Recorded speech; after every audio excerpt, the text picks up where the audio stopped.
Come cook a Caribbean breakfast, sada, tomato choka, and pumpkin talcari with me. If you love a good tomato choka or a good Caribbean breakfast, then this video is just for you.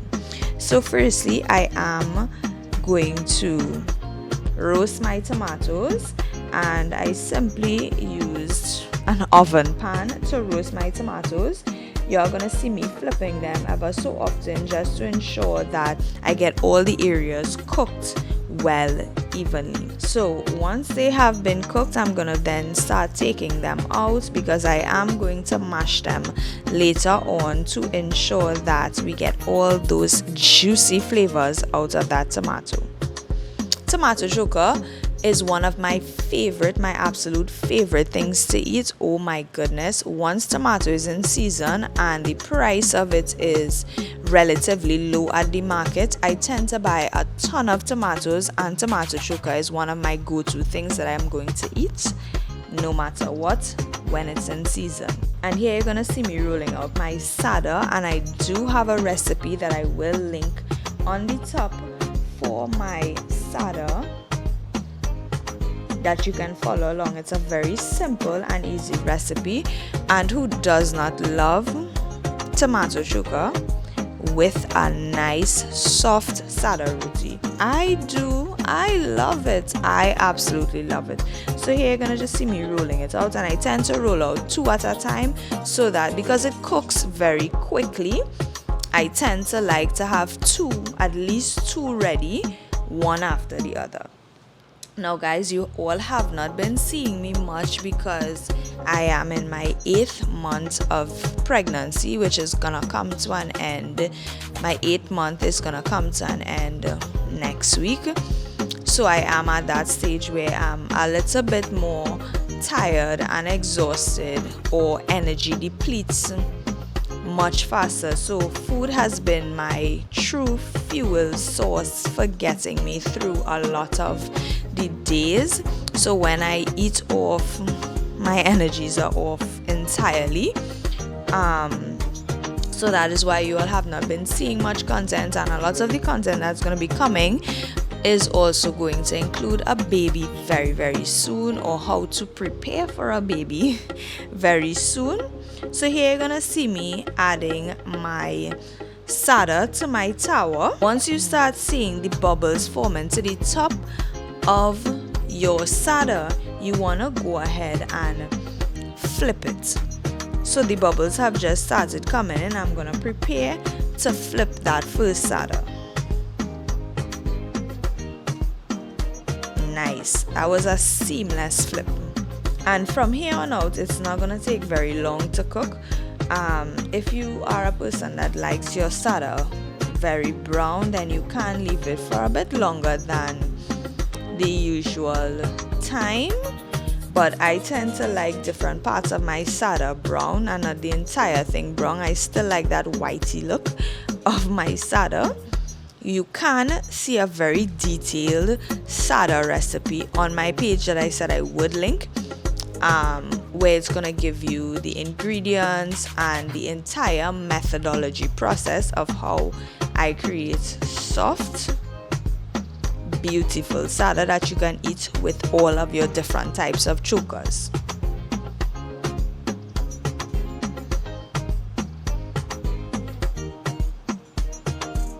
I like to give my sada a flip back to the original side that we started on before I actually start to put it over that raw fire to begin raising it. And you can see my sada has started swelling, and in the areas that it starts swelling, you want to apply some pressure on that area, and this is to just distribute that heat that is passing through the entire sada so that it swells the entire sada and not just one side. Now be very, very careful with this because sometimes the sada tends to pop, and when that steam hits, you could get severely burnt. I have gotten burnt a few times from the steam that pops open from the sada, so you want to be very, very careful with this. And here I'm just going to add it to the open flame. It did raise without going over the open flame, but the open flame just adds that additional oomph to it. Now this one did not entirely swell, but I'm definitely going to tell you the other one is going to swell. But that doesn't mean that you can't open it.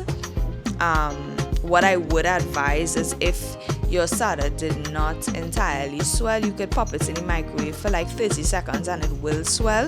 However, as out of this, I just cut my sada almost immediately after it comes off the fire, and I tend to open it up so it's much easier to open up, especially if it did not swell throughout.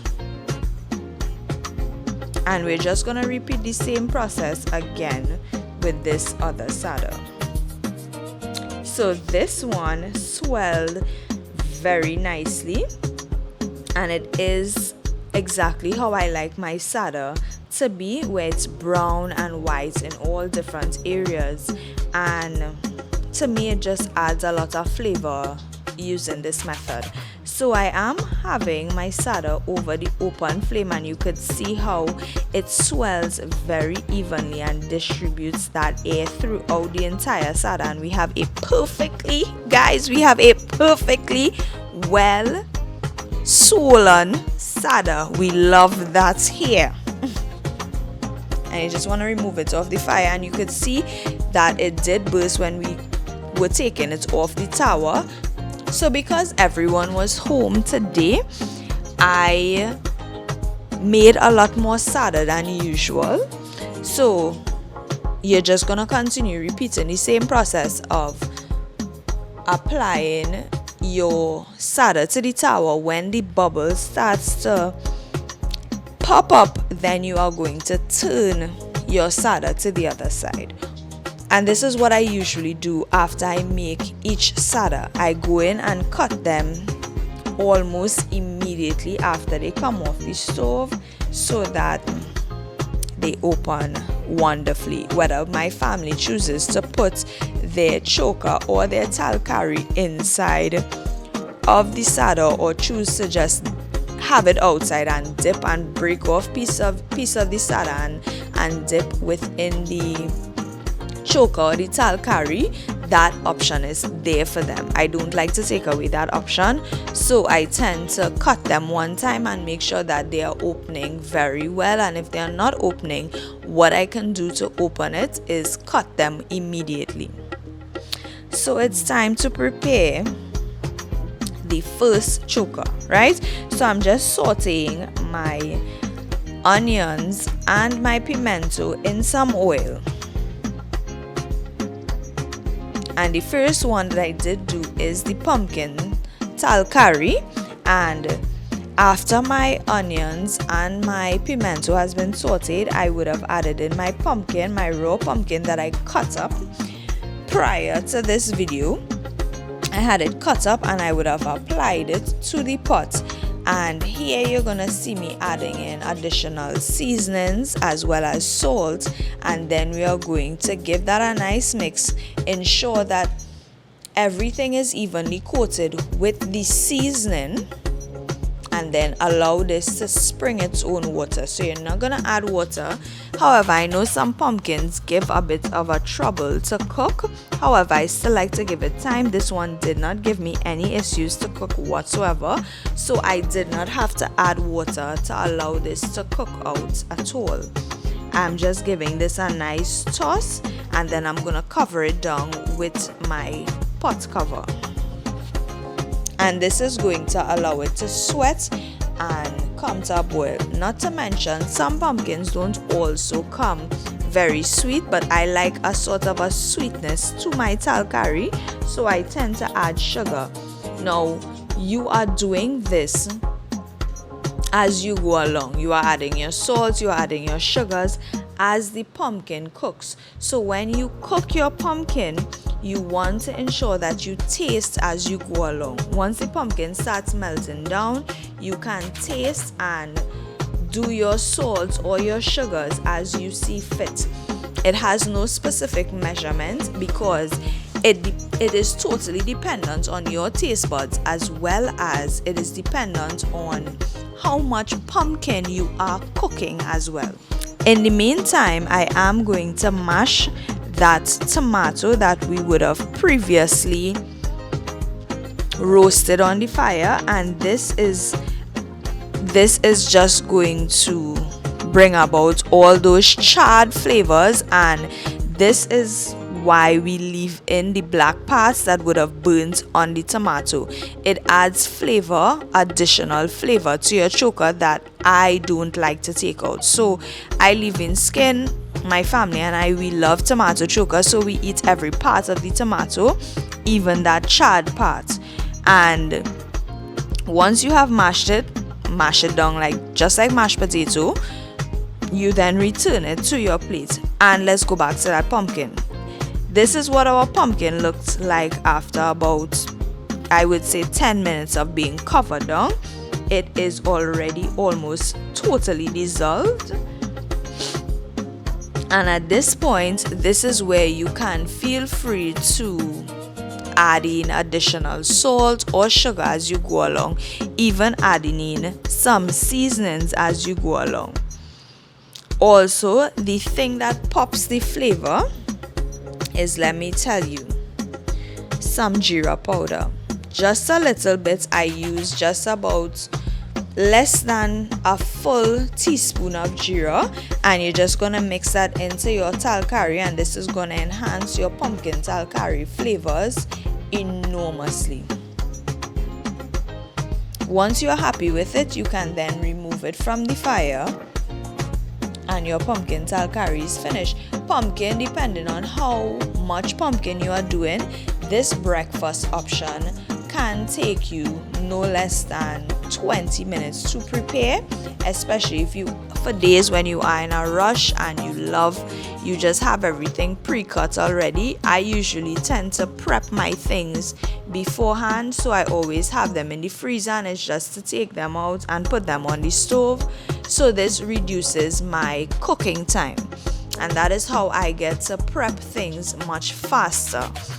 So that is something that you can take into consideration. First thing that we're doing is we're sauteing our pimento and our onion. Garlic is something that you do roast with your tomatoes. However, I choose to opt out of buying or applying garlic to my tomato choka simply because the cost of it right now is a bit too high, and I tend to go to the market and buy what is within season and not waste my pockets. So we saute in some pimentos and some onions, half an onion because it wasn't much tomatoes. However, if it's much more tomatoes, then I tend to splurge on that onion a lot because I love onions and my family loves onions in our tomato choka and in our talcaris. So after they have been sauteed and the onions start becoming transparent, I apply my mashed tomato choka to the pot, and we are just gonna allow all those flavors to be enhanced. At this point, you're gonna add your salt. Sometimes tomatoes tend to be a bit acidic, so you can add in some sugar. I like to add in freshly chopped shadow benny. Later on, you're gonna see me adding in some chive and some celery, and this was chive and celery that I had previously prepped beforehand and had them cut up in the freezer. I always, when I'm making seasoning, I always tend to leave some cut up in a Ziploc bag, and that is to just pop in or throw in any food to ensure that it has additional flavors in addition to the seasonings that I'm already putting in. I always like to have chopped seasoning in my foods, and I like to add just a little bit of water to my tomato choka just to dilute the thickness of the tomato just a bit and allow that to cook down, as well as to allow all those additional seasonings to come to flavor really well. I do have a detailed tomato choka recipe on my page that I will also link, together with a pumpkin recipe that I do have that I will link also. So this is a well brought about Caribbean breakfast. We love to eat this in our household, and these two choka pairs so well together. I thoroughly enjoyed making this. I was actually really longing for this breakfast for quite a while, so it was the perfect time to have this combination. I went to the market and I got both items, as in the pumpkin and the tomatoes, on special, so I splurged on them a little bit more than I would usually do, and that is how I was able to get my tomato choka and pumpkin talcari with Sada. And boy, did everyone eat up in this. This breakfast did not last for the entire day or for another meal. Everyone had seconds, including the baby.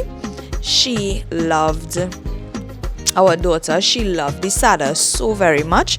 So this did not last. So I hope you all enjoyed this video, and I'll see you all in the next one. Bye.